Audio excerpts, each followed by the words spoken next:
Tuesday today, race day on Sunday, got the week of work, weather is glorious, although it's now saying that it's going to be thunderstorms and rain all day on race day, which is classic. Apparently this is just a thing with Outlaw. It's just always biblical weather conditions. But yeah, taper week, Tuesday. Already had my first little taper tantrum yesterday. Maybe more on that later, I don't know. But yeah, today is just a nice easy ride, so we're literally just going to roll down to Stony Stratford, go for a little coffee, going to try and check out this wild swimming place that we've seen some people talking about, and see what that's like, and then yeah, cruise back on up, sit in the sunshine, enjoy the day.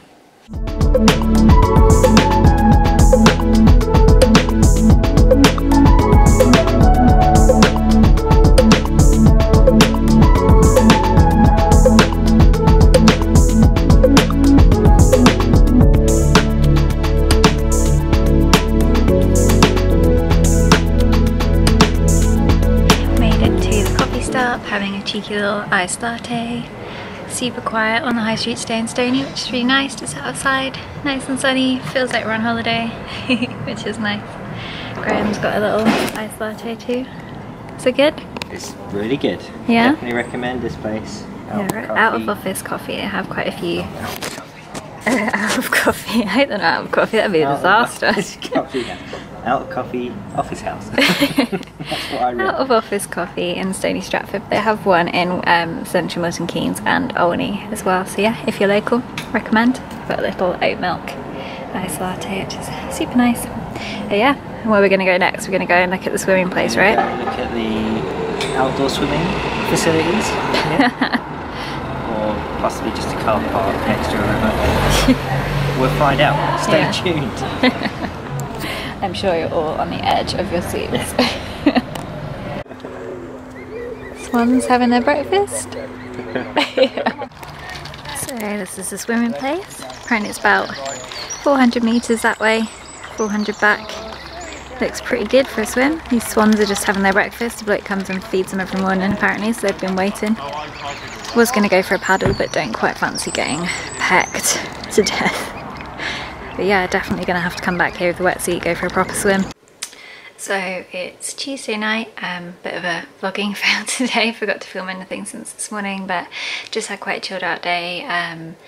Didn't really do much, just went to the cafe, right, like we said this morning. I went and checked out the swimming spot and came back, had a hair appointment, getting the essentials sorted out. And then yeah, just kind of spent the rest of the day making lots of lists. I just said on Instagram, like I think I need someone to stage an intervention because I found myself making a list of the lists I need to make. Yeah, it's getting a little bit out of hand, but hey ho. And yeah, now I've just come up to bed nice and early. I'm actually icing my ankle and my heel. No idea what happened.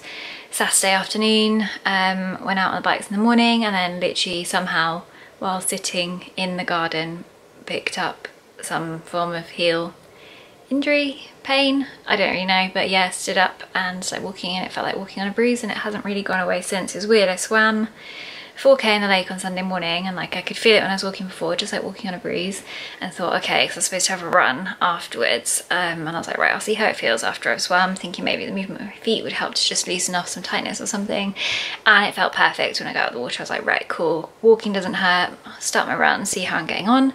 Couldn't feel it at all when I was running. Oh, my lamp is doing some crazy like Stranger Things business. Yeah, couldn't feel it at all when I was running. It felt absolutely fine. Run felt really good, just nice and easy. And then yeah, once I stopped and started walking again, it was like, oh okay, feels a bit like a bruise again. And it's just kind of stayed that way. There's an ever so slightly tiny bit of swelling like just on the bottom of my heel, but I've got full range of motion, can't find any tightness in my leg. Doing mobility, icing it, hoping for the best. yeah, I don't know, I've had plantar fasciitis in this foot before, but it's always been in the arch and it doesn't feel like that at all. Usually like touching the arch of the foot is really tender and I can really feel it in my calves and my Achilles and stuff, but this is literally just like I've got a bruise on the bottom of my heel.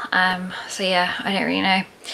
Hoping for the best. All I can do is ice it, stretch it, elevate it, try and stay off it, and hope it doesn't come back to bite me in the arse, in the foot. On race day, I think it's promising that I could run and not feel it, so hopefully I'll make it through the marathon without too much incident and not do too much damage. But yeah, Tuesday night, nice early night. Gonna head to the lake tomorrow morning for a nice early morning swim in the sunshine. Had a nice storm here tonight, so it's ever so slightly less boiling hot. Hopefully we'll be able to get some good sleep, but yeah, that's it. Tuesday, done. A few more days and then it'll be race day. Good morning, happy Wednesday.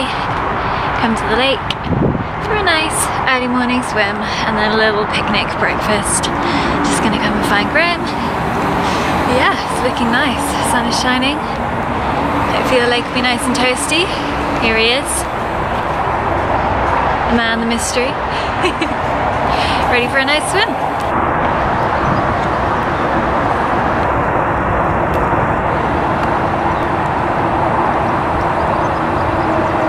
Done, having a little alfresco picnic breakfast. I've got homemade, because it's almost race day, cacao and strawberry overnight oats, although I made them this morning, so morning oats. And Graham's just got himself a little coffee and some porridge. They're good? Oh yeah, just spilled some. Oh, can't take him anywhere. But yeah, mine is bring your own breakfast. Swim was good, nice and warm. Happy days. Yeah. We get used to this.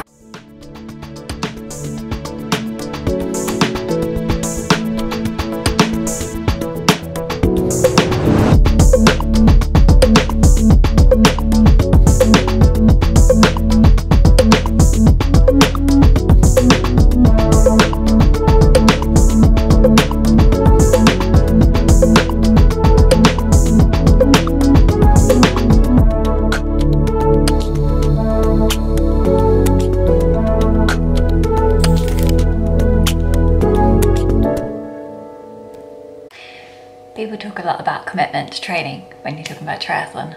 What they don't talk about is commitment to your early morning coffee. Made a little cold brew to put it in my bottle and take out on a nice early morning easy spin. It's about 5:50 a.m. I'm just gonna head out on my road bike, just go for a little spin, turn the legs over. Usually, this is, so where are we? 3 days before the race, 4 days before the race? Usually on the Thursday before a race, I go for a little easy shakeout run. Usually would have been traveling and all of that stuff, because I usually race abroad, stuck in England. But yeah, my foot's still not 100%, so I'm gonna go out on a little easy spin. I thought, take myself a little coffee, have a little sit down somewhere on a bench like a little weirdo and just sip my coffee.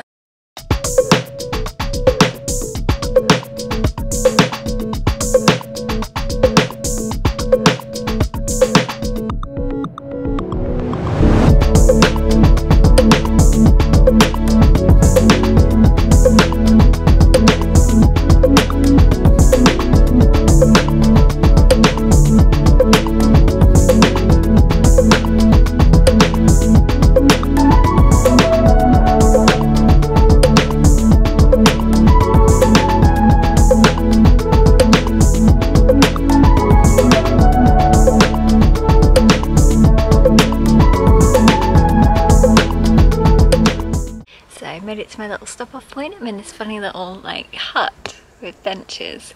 I always run and cycle past here and think like it looks like a really nice place just to have a little stop, so today I've got the luxury of doing that. So yeah, just got my little cold brew. But like I'm definitely gonna have regrets for drinking 500 milliliters of coffee at 6:56 in the morning. Almost done, almost time to head back. I'm literally only like 5k from home now. So yeah, head back, have some breakfast. Plan for today is I'm gonna do some mount and dismount practice. Heyo. Not in that way, you dirty little things. But yeah, just do a little bit of that just to kind of get that automatic and easy for in transition. Crikey, all the cars in the world. Yeah, head back, have some breakfast, do a little bit of transition practice, a little bit of mount and dismount practice, and then I need to probably head to the shops, get a few bits and bobs as well, and then start packing. I've done a lot of list making, but not a lot of actual packing. So yeah, some actual packing would probably be good.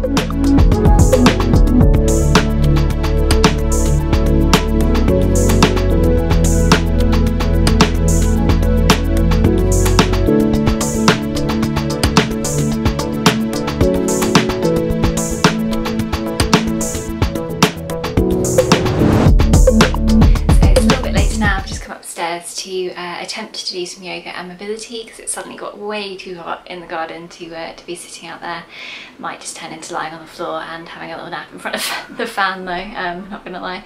But I just thought I'd talk you guys through my little like holy trinity of books to read to get your head in the game before a race, because I think I mentioned earlier I've really been trying to focus on like the mental preparation for this race as well as the physical. I think previous races I've always kind of focused on obviously your tapering and reducing your training load and trying to stay off your feet, trying to make sure that you're eating the right things. I think it's so easy to just forget about your mind and how much of an impact that can have on your race and how you feel in the lead up, and how much you can kind of influence how you're going to react to situations on the day with how you're kind of thinking and feeling in the lead up to the race. So I kind of identified on Monday I had a bit of a wobble, a bit of a taper tantrum if you will, where I just suddenly had like a massive crisis of confidence and felt like all I could think about was, you know, every time I closed my eyes all I could see myself doing was failing at this race, and just couldn't stop fixating on all the things that could possibly go wrong. And if you're thinking about that, it kind of becomes a self-fulfilling prophecy. So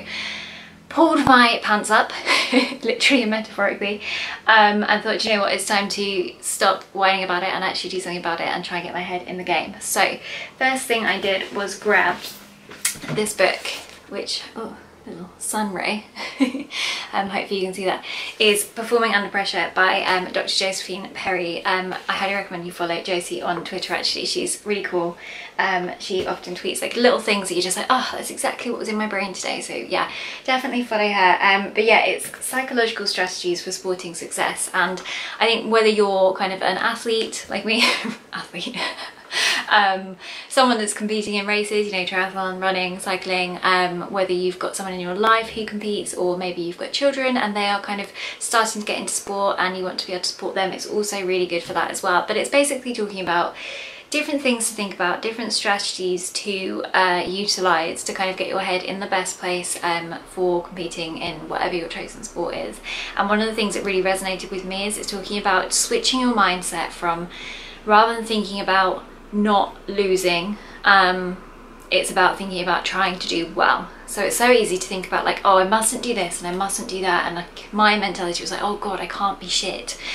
And if you're just thinking about not being shit, you're neglecting that whole other side of things, which is where you need to be focusing. You need to be focusing on, what do I need to do right now in this moment to do my best? And that doesn't necessarily mean winning or smashing out a PB, it just means on the day you're doing whatever you can to be in the best place. And then it's affirmating, oh god, taper brain, it's a real thing.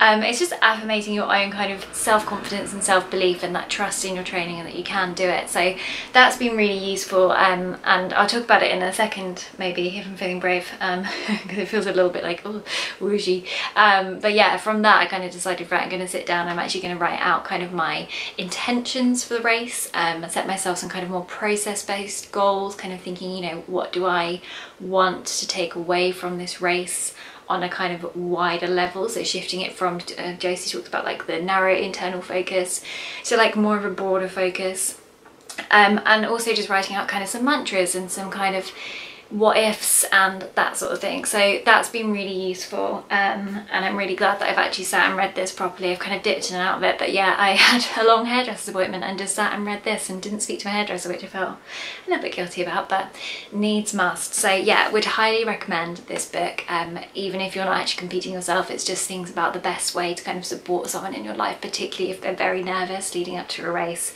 because it's things you don't even think about, like saying like, oh yeah, no, you're definitely going to smash it, or you know, oh, I know you're going to win. Actually, if someone's feeling pressured and overwhelmed, that just adds more pressure. So it's more about realigning it to like, I know that you are going to get the best out of yourself in the circumstances, that sort of thing. So yeah, really good. Second one in my little holy trilogy is Alexi Papas's Bravey. I've read this cover to cover already. Reading it again, it's autobiographical, and if you don't know, Alexi Papas is an Olympic runner. She's an elite runner. She runs for Greece. She's also a filmmaker, a writer. Her film Olympic Dreams went to the Winter Olympics in South Korea. She literally filmed it there. It's a really cool film, and like the people in it were actual athletes in the village. They were literally in the village. I think it was like an Arts Council funded one, so that's really cool, and that's got some really kind of inspiring things which I always keep in my head. Things like you can choose to have a complaint or you can choose to have a goal. That's something that's a really good kind of nugget. So yeah, that kind of tells you a little bit what Alexi's kind of principles are like. But yeah, so it's autobiographical, but it's just got some really good kind of just what like pearls of wisdom and stuff from her experiences, and she talks very in depth into kind of her own experiences with mental health issues, with kind of post-race blues, with doubts, with all sorts of things. She's had a pretty incredible life. She lost her mum to suicide when she was a really young child, so obviously been through a hell of a lot and had a lot of experiences, but she's an incredibly strong person as a result of that, and just has this outlook on life which I just think it's just such a good way to kind of think about things. And actually a quote at the back has become my main race day mantra, which is many things behind, many things ahead, why feel afraid when you can be brave instead. And that's what I'm going to try and hold with me on race day, because I think I naturally have a lot of fear and a lot of doubt, and I think I really want to move to a point where I make the choice to be brave and to go, no, I'm not gonna focus on the fear and the doubt, I'm gonna be brave. So yeah, really enjoying reading this again. And then finally, it's got to be Chrissie Wellington. It's become kind of one of my pre-race rituals since I did Ironman LMZ 2017, to read, even if it's just a chapter of this the night before a race or the week leading up to the race. I'll kind of dip in and out. Particularly, I think I've got it bookmarked, yeah. The Face to Face with Ironman chapter where she talks about winning Kona for the first time. I think Chrissie's just a giant of the sport. I can't believe she didn't get featured in that like Fiercest Women of Ironman thing that was around last year, because yeah, she's just obviously a giant of the sport and super inspiring. So that just always helps me to think, what would Chrissie Wellington do? And the answer is never give up and smile. So yeah, those are my 3 little books that I'm reading at the moment, just dipping in and out of this week to try and get my head into a really good place going into the race. Okay, so let's talk a little bit about goals, intentions. Quite often you find yourself asking why. Why the hell am I putting myself through 140.6 miles of swim, bike and run? And a lot of people will ask you, why are you doing this? You know, why would you choose to spend your Sunday putting yourself through that? So I think it's always good to kind of sit down before a race and really think about your why and what you want to take away from the race, and you know, why you're there. What is that? What are you trying to do? So I think for me it's been really important, especially after feeling like I underperformed at the half, because I was so focused on I should be able to do this time and I should be able to do this effort, It just set me up to fail, because I think whatever I'd done, even if I'd hit those targets, I still would. I'm very much the type A perfectionist, kind of like, oh well, I could have done better, or I need to be better. So I think it's been really important for me this week to set out some kind of intentions and some process goals and some more kind of overarching things I want to take from the race. So it's my 3rd time racing the Iron distance, the full distance triathlon. So I did Ironman Copenhagen in 2018, was my first Ironman. I think I did that in 12 hours, 25, something like that. And that was very much a, am I capable of doing this? Can I actually physically make it round?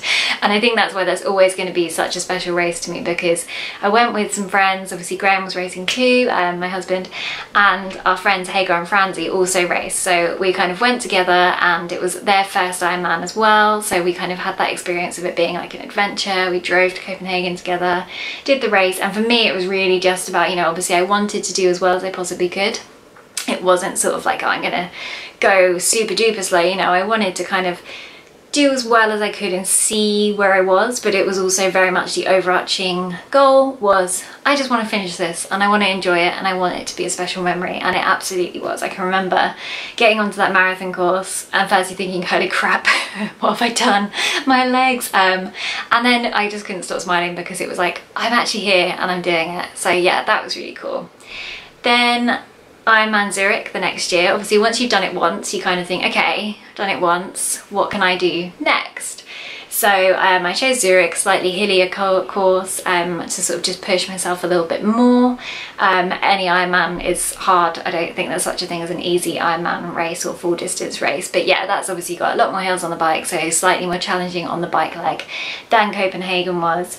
And my goal for that was kind of, okay, I want to try and step up a bit. I wanted to see if I can go faster, if I can go a little bit harder, if I can deal with, you know, more challenges. And didn't have the perfect race, but I still managed to do it in just under 12 hours, 11:58 something. Like I literally was like, I cut it pretty fine. I can remember being on the last 5k of the marathon and being like, right, come the F on, Jenny, you've got to get the shift on, otherwise you're going to do like a 12:01 and you're going to be absolutely fuming. But yeah, had a good race there, but was definitely hungry for more because I felt like I'd only just started to scratch the surface of what I was capable of. So very quickly after finishing Ironman Zurich, I set about pestering my coach and searching for my 2020 race, and I settled on Ironman Victoria. It was kind of a nice balance of an adventure and going somewhere, but not sort of so crazy that it was going to cost us an absolute fortune to go.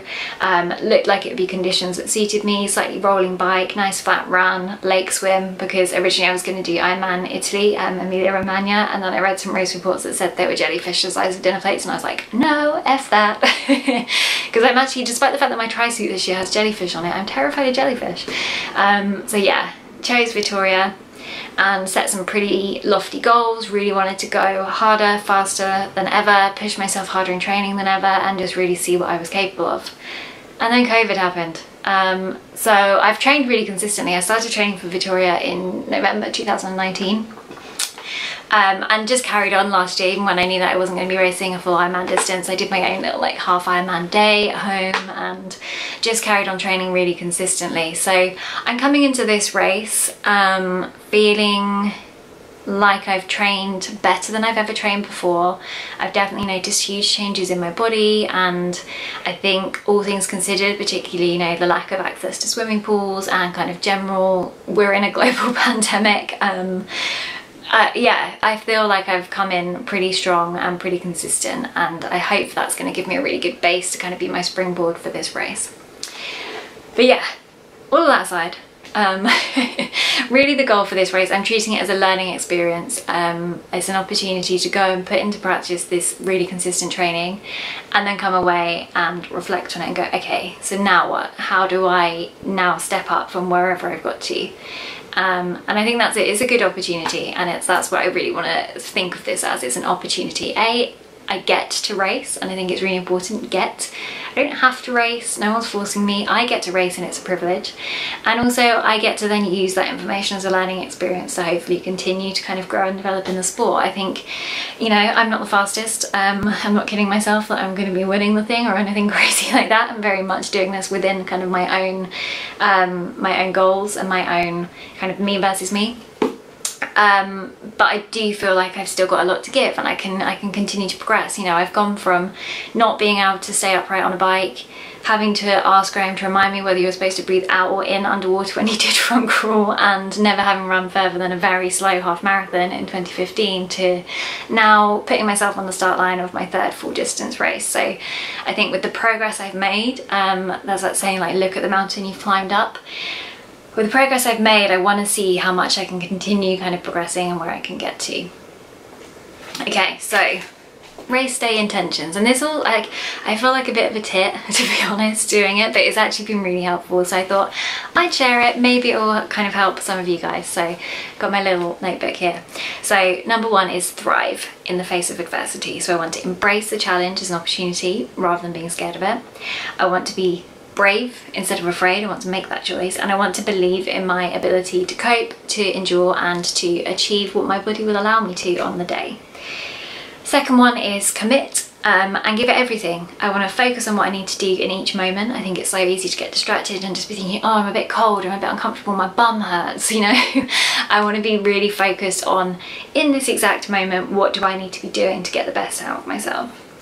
I want to be able to trust that I can. I don't want those demons in my head telling me I can't. I don't want to have to put energy into fighting those off. I want to just trust in myself.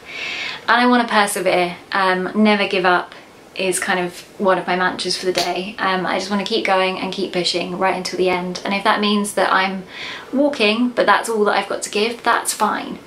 But I just want to know that I didn't give up and I pushed and pushed until I either finished or physically couldn't carry on. And then the final one is appreciate and be thankful, which is something that it's easy to lose sight of when you're just focused on the next training session, the next race, and kind of thinking, how can I be better? It's so easy to not be grateful. So I want to be grateful for what my body can do and the fact that I can go and do these crazy challenges. I think that's such a luxury and a privilege that it's really important to acknowledge that.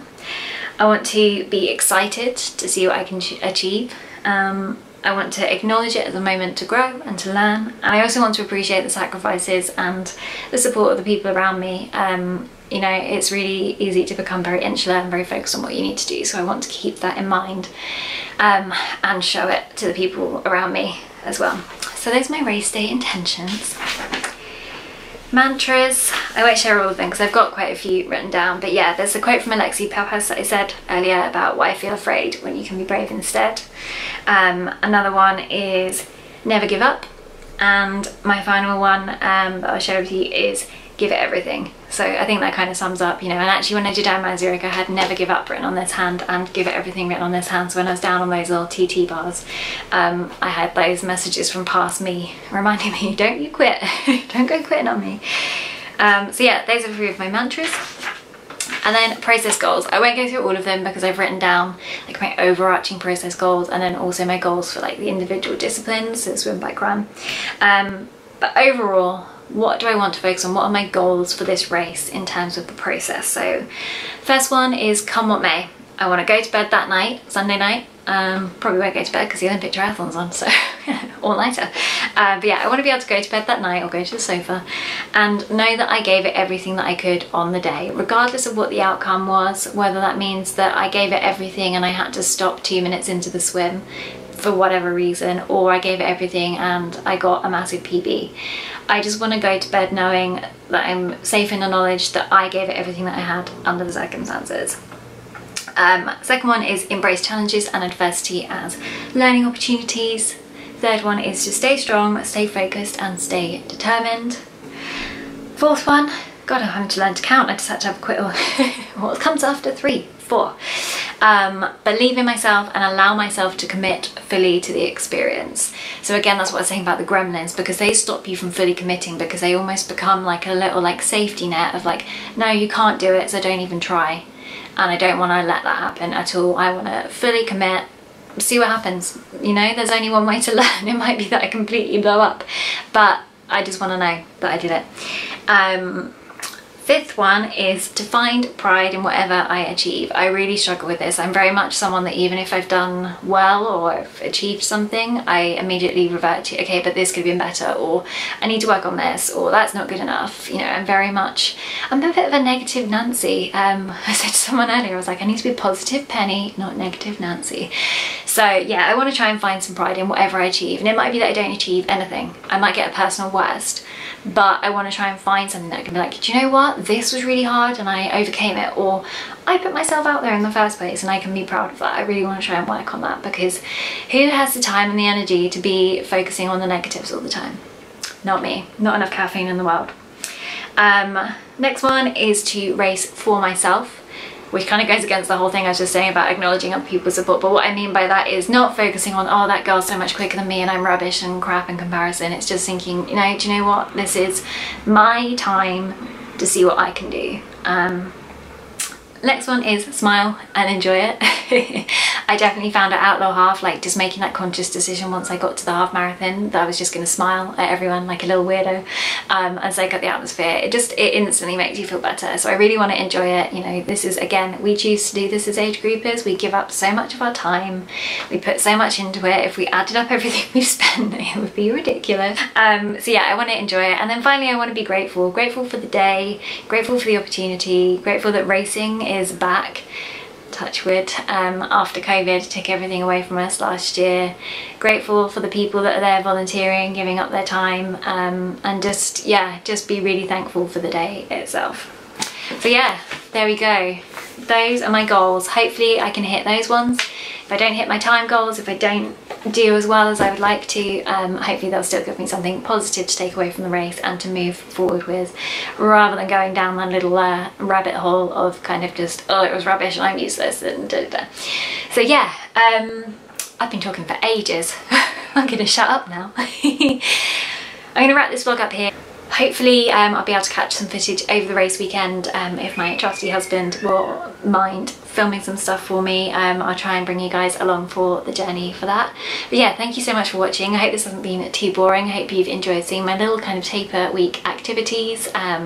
Weather has been glorious. We got really lucky. Naturally, we are predicted massive thunderstorms, biblical rain, the works on race day. Apparently that's a thing with Outlaw. It's like, it's not Outlaw weekend if it's not horrendous weather and 4 seasons in one day. So yeah, fingers crossed it all goes well. If you're racing, I hope you have an amazing race. Hopefully I'll see you out there. Look out for the girl in the jellyfish suit. Hopefully there might be someone else that's got one, and then it'd be really awkward because you'd be like, Jenny, no, not Jenny. But yeah, hopefully I'll see some of you guys out there as well and you enjoy it. And yeah, I will see you on the other side.